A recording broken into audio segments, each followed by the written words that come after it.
The Warden, Eltharion and Grom the Paunch have arrived, bringing new lords and units to both the High Elves and Greenskins rosters. We're going to take a close-up look at all said units, including their stats and abilities, and talk about what their role may be within the army. We're going to kick it off with the Greenskins, so here we go. Big boy Grom the Paunch. He is a chariot lord, he's got lots of armor and is very fast at 84 speed, and he doesn't have a ton of melee attack, but that's probably because of his charge bonus, which is massive at 90, and he also doesn't have a ton of melee defense, but that's because he's a chariot and they never do. Weapon strength isn't too bad, not armor piercing though, does have a bonus versus infantry, so he's really all about running down that infantry. And for his abilities, first of all, he has regeneration. So Grom is actually pretty tough because he's a chariot, which is hard to catch, and he has regeneration, so he can be difficult to kill. He also has Language of the Boys, which is a 30-second augment to himself and nearby units, which increases melee defense by 5, leadership by 4, and gives an immunity to psychology. Only active when he's in melee though, so that's a nice support ability, could make him good at charging around in front lines, supporting his boys at the same time. And he has De Grayton is Ear, which is another augment, 20 seconds this time, affects allies, plus 16 leadership, plus 30 base damage, and plus 24 melee attack. So another really nice support ability, making Grom more than just a chariot. For his items, he has the Axe of Grom, which will increase his damage but reduce his armor, and the Lucky Banner, which gives him plus 40 melee attack and 40 damage resistance for 30 seconds, making him potentially even more tanky. He also comes with a wolf mount option.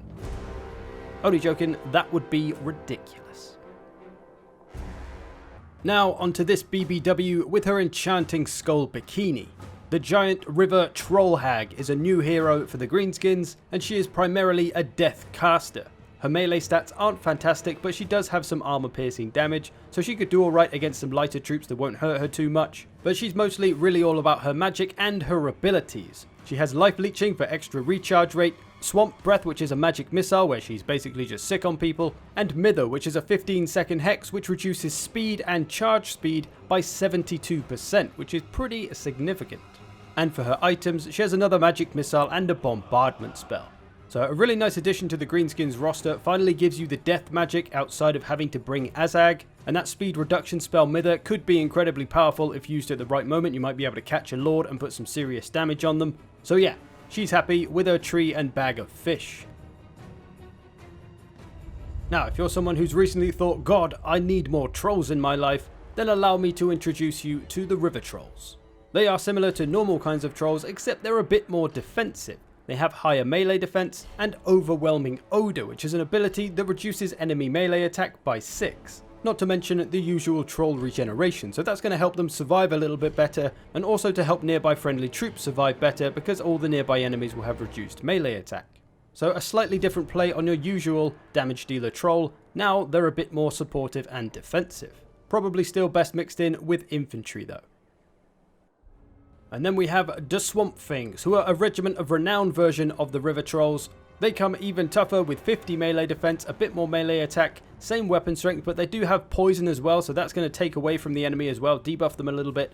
Still got that overwhelming odor, and they do cause terror as well.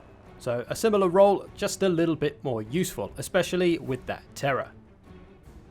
And if you really can't get enough of trolls, then you've still got the stone trolls to look forward to as well. Honestly, these are basically the same as regular trolls, but they now have 70 armor, so they're going to be much tougher, and they hit harder with 120 armor-piercing weapon strength. So just normal trolls, but far better at the job of being a troll. Now to the other big fella that everybody's been waiting for besides Grom, the Rogue Idol. This big bag of rocks has more health than a Dreadsaurian at 12,000 and 150 armor, so it is all in all a big damage soak. And as one might expect, it doesn't have a lot of melee defense. It does have a ton of weapon strength, which is armor piercing though, anti-infantry as well, and decent melee attack. So this thing does well, charging around in infantry, smashing all kinds of infantry to pieces, but because of its low speed, it can be a little bit vulnerable to any anti-large single monsters that may come after it, like a Necrosphinx or a Carnosaur. He'll be able to throw down and have a fight with those, but he doesn't have the option of trying to outrun them. And of course, he causes fear and terror as well. But where he really gets interesting is in his abilities. Spirit of Gork, or Mork, is a constant augment that gives +4 leadership map-wide to all units. Unless the rogue idol drops below 25% health, then it's disabled. He also has Rubble and Ruin, which is a 3-stage ability. A bombardment that will hurt both enemies and allies, and will allow him to do more damage but at the expense of his armor a little bit. The first stage happens when he drops below 75% health, the second stage when he gets below 50% health, and the third stage when he drops below 25% health, where he'll also cause rampage on that final one as well. So he'll drop 3 stages, 3 bombardments over the course of his life if he gets to those health markers. So overall, just an absolute tank with some heavy damage output. If that didn't sound terrifying enough for you, then maybe the Biggin will do the job. The Regiment of Renown version of the Rogue Idol. Basically the same, a little increase to leadership, melee attack and melee defense. But his big selling point is that he has a ranged attack. He will throw a massive rock and just ding some fools in the dome. Or just, completely crush their head and body and everything else. So basically a new artillery piece for the Greenskins, much like a Cygor for example for the Beastmen, although unlike the Cygor this one is actually pretty damn good and strong in melee. He's also the people's champion as he has an ability called Rock Bottom, which will allow him to replenish his ammunition, although it will cost him some health. So death on rocky legs. And lastly, we have various kinds of Snotling Pump Wagon, a war machine that is kind of chariot-ish, but is all about being a disruptive nuisance most of the time. Their combat stats aren't fantastic, but they do have armor-piercing damage and a bonus versus infantry and a reasonable charge bonus, so they can get some damage done. And they do have an ability, Pump Harder Lads, which activates when they're charging, increasing their speed and charge bonus, as well as their knockback, so they'll knock units around more easily. So they really gain the benefits of charging around, not staying in combat for too long, especially with their terrible melee defense. And they are an expendable unit, so it doesn't matter too much if they die, they're not going to affect leadership. Overall, a nice disruption chariot type unit for a bargain cost. If you'd like to invest more in your Snotlings though, you could go for the Flappers version, which has some increased combat stats, mainly that charge bonus 80, which is pretty huge. They're also a little bit faster as well at 70 speed. They also have Strider, so very much the same deal, just better at the job. They'll be harder to catch with their extra speed, and they'll do more damage with that considerably increased charge bonus. And for a Regiment of Renown, Logie Bogies Spore Sploders, of course. More similar to the first Pump Wagon, not so much in the charge bonus, but more melee defense and melee attack. Their big thing though is that they have exploding fungi going on all of the time. So when they're charging in, they'll cause explosions, which is just going to add to the disruption that these little bastards can cause. So very much the same as the first one, just a little bit more dramatic with the explosions and potentially more damaging. And lastly for the Greenskins, the Snotling Pump Wagon Spiky Rollers. A bit more use against those armored targets as they cause armor sundering, so minus 30 armor for 10 seconds for whoever they hit. So a bit more useful and purposeful in this case, but they are the most expensive of the bunch. That is all the new Greenskins units on the roster that Grom is bringing to the table. Now to the High Elves then, with Eltharion the Grim. He is a hybrid melee and caster lord. His combat stats are pretty damn good, on par with being a damage dealer, although he lacks armor piercing damage on his weapon strength, so that does hold him back a little bit. For his magic, he's got the high lore book, so lots of damage spells, a little bit of healing. And for his abilities, he's got the Shield of Safari, which is a ward save, gives 11% damage resistance map-wide for 9 seconds, activated when he's casting. And he also has Mistwalkers' Barrage, which is basically just a bombardment that only has a 30-second cooldown mind. And for his items, Fang Sword of Eltharion, a 31-second augment to himself which gives magical damage, 25% armor piercing damage and a 44% physical resistance. And his other item, the Helm of Ivresse, is a 17-second augment that makes units unbreakable and prevents their entities from dying for that duration. So that's a really nice ability, can help keep a unit alive doing damage or holding the line, whatever's needed. He also has the option of a steed mount or the Glorious Stormwing, as you can see. This does lower his melee attack and melee defense, but gives him armor piercing damage and a big charge bonus, attributes he was missing on foot. And let's be honest, you're going to keep him on Stormwing most of the time anyway. He also gains Fear and Terror and the mobility of being on a Griffin type mount.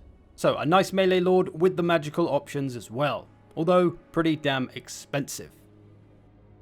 And to the other new High Elf Lord, Prince Imric, the Lord of Dragons. On foot, he's pretty beefy in melee, lots of melee defense and melee attack, armor piercing weapon damage as well as anti-large, so he's going to be great at taking down those large lords. Great combat stats all round really. For his abilities, he's got Lord of Dragons, a 30-second hex, reducing enemy melee defense by 24 and melee attack by 40.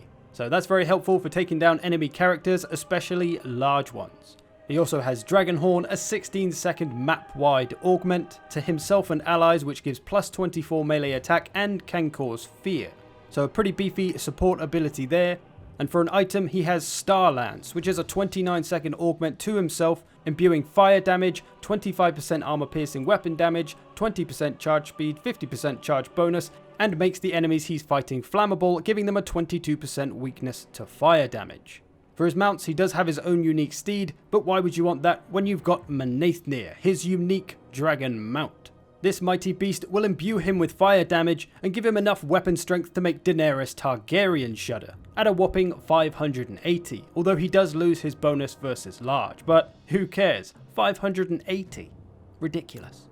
But I suppose you expect nothing less from the Lord of Dragons. This gives him some decent stat improvements, although a bit of a loss of armor. And of course you get the breath attack for roasting all your foes. And naturally, Imric has plenty of fire resistance. So you've got some choice on how you use Imric as an anti-large lord on foot or on a horse, or take him to the skies, put him on his dragon, and just destroy everybody. And to a whole bunch of new lords for the High Elves, the Archmage, of all kinds of different lore books. Now they are just a wizard, so pretty crappy in melee, but they are your lord, so you can get a cheap combination of lord and caster with whichever lore book you like, and they've got a whole bunch of mount options, a steed, a chariot, an eagle, or a dragon if you so wish. Their abilities and items are all about increasing magic recharge rate, but they do have one called Armor of the Stars, which can give hiding, stalk, and unspottable to themselves for 67 seconds. Hidden Dragon, anyone? So it gives you the option to combine magic with a powerful dragon as your lord, something you couldn't do before. So that's a nice fresh option for the High Elves in the Lord department. And they've also gained some new mage heroes, the same ones they had before but just with different lore books. They now have the Lore of Fire, the Lore of Death, the Lore of Metal and the Lore of Beasts at their disposal. And the Fire Wizard can actually be put on a dragon, so you can have a dragon caster hero if you like instead, although it's only for the Fire Wizard, which is apparently lore friendly. Now to some new High Elf infantry with the Rangers, dual sword infantry whose combat stats honestly aren't much better than Empire swordsmen, so why the hell do they cost so much? Well, that's because they have a physical resistance of 20%, probably coming from their dodge trait which helps them avoid missiles as well, and they'll get Forest Strider, which will give them some bonuses when fighting in the forest. So they've kind of got some hidden talents, but a bit more of a cheaper damage dealer frontline option rather than spearmen. But whether they'll be able to hold up to that task is another question. Unless they're in the forest, then they may be able to do the job pretty well. But a nice new infantry with something a little bit different for the High Elves. And for another new infantry, the Silverin Guard. You know those cheap spearmen that you normally bring? Well, now you have an upgraded version if you want them. They're basically the same, a little bit better in the combat stats all round. They have a magic resistance and a charge defense against all. So they'll be able to negate all kinds of units' charge bonuses, helping them hold and survive that little bit better. So a pretty strong choice if you've got a lot of missiles you want to protect. These boys will do a far better job of it than the regular spearmen, and they don't cost as much as Phoenix Guard. So it's a nice middle ground between those two. A great unit for holding the line or taking down those large enemies. And now to a regiment of renown, the Talons of Tor Calida. These are basically the same as light armor archers, except they cause fire damage with their ammunition, and they'll give a debuff to the enemy that they're shooting at, causing it to have a 22% weakness to fire. So they're going to put extra damage on whatever they shoot at. And now if you imagine that they shoot at something that already has a weakness to fire, i.e. regenerating units, well, that's nearly a 50% weakness to fire, which could be pretty devastating if they start blasting them down. Or if you team them up with Sisters of Avalon who have fire damage and do a shit ton of damage, well, you can imagine the results. A nice new raw unit. And speaking of raw, here's the Lion Chariots of Trace. Now honestly, it's very much the same as an Ithalmar chariot really, a little bit better in some stats, less armor though, but it does have armor piercing damage, which the Ithalmar chariot doesn't have, and it causes fear. So going to have the same job as a regular Ithalmar chariot, just a little bit better at it because of the armor piercing damage, and the fear is a nice touch as well. It also has some damage resistances. Now get rid of the chariot and you've just got War Lions of Trace, who are pretty freaking cool looking if I do say so myself. These are basically warhounds on steroids. Similar characteristics to them, very quick, light on the armor, but where they excel above warhounds is their mighty weapon strength, which is armor piercing and anti-infantry. Not to mention a beefy charge bonus as well, so missile units better watch out for these. They have a missile resistance and cause fear as well as Strider, so it's going to be great for running down all kinds of missiles, light or heavy. They could go to work on some cav as well with some support maybe. So a very nice disruptive and harassing unit with the War Lions. If you want a better version with a little more raw though, you could go with Rahagra's Pride, the Regiment of Renown version with some considerably increased stats and a new ability, Mighty Roar. This is an augment for 25 seconds, 40 meter distance. Any enemies within that zone will get -8 leadership and -25 speed. So that's going to help them catch anything they're chasing after. Great for catching skirmish cav and things like that, if you can pop that ability near them. That brings us to the skies with the Arcane Phoenix. Similar to the existing Phoenixes, but all stats are vastly improved. It has fire damage and magical damage on its attacks, as well as a physical resistance, a fire resistance, causes fear and terror, and is just an all-around nightmare in the sky. And for the abilities, Attuned to Magic, a constant ward save which will give magical damage and a 12% damage resistance, whilst mana is above 50%. Another one of its abilities, Fiery Rebirth. When it gets below 10%, it has a chance to use this ability, which will potentially give it health back and cause a massive explosion. Or it'll just die instantly. So a bit of a risky one, but potentially very powerful if you give this majestic beast half of its health back. And if that wasn't enough, it also has Ember Storm, a vortex spell which will cause magical and fire damage, in a similar fashion to a Pit of Shades. So overall, an absolute aerial behemoth. And guess what? It has a Regiment of Renown version, the Omen of Eltharion, which is very much the same as the previous Phoenix with a few stat improvements, but most notably a new ability, Omen of Hope, which is a constant augment to all nearby troops which gives an immunity to psychology. So that could be handy against those extra spooky factions, but overall, still a nightmare in the sky, an absolute beast. So there you go. All the new units for the Greenskins and High Elves in the Warden and the Paunch DLC. Both factions gained some nice new additions to their roster, got some new Lord choices. A lot of the Greenskins Lords have been made more viable now with the Greenskins rework as well, so that's nice for them. As a Greenskins player, I'm very excited to be using Rogue Idols, that'll be pretty fun, and also to use some of the different Lords that are going to be available. It doesn't have to just be Wurzag, because he's the only Lord that's actually any good. Now I have some options.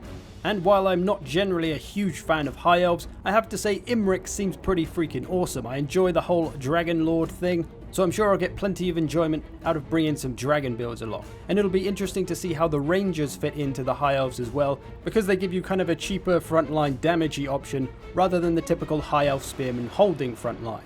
So it'll be interesting to see how people take to these units when they release on the 21st of May. Overall, shaping up to be a pretty nice DLC. If you're looking to make a purchase, do consider doing it through Gamesplanet with my link in the description, because it helps support this channel. I hope you've enjoyed this. Thanks for watching. I will see you in the future.